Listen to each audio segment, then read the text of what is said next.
কে বা আমার আপন তোমার, কে বা হইবে সাথী, থাকবে না মন চিন্তা করে ওই কবরে বাতি। কে বা তোমার আপন ছিল, কে বা হইল পর, কাকে ছেড়ে আসলে তুমি অন্ধকার কবর।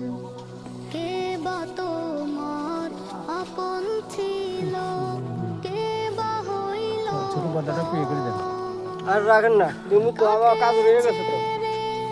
আসলে তুমি অন্ধকার কবর। মাটির খাঁচায় বন্দি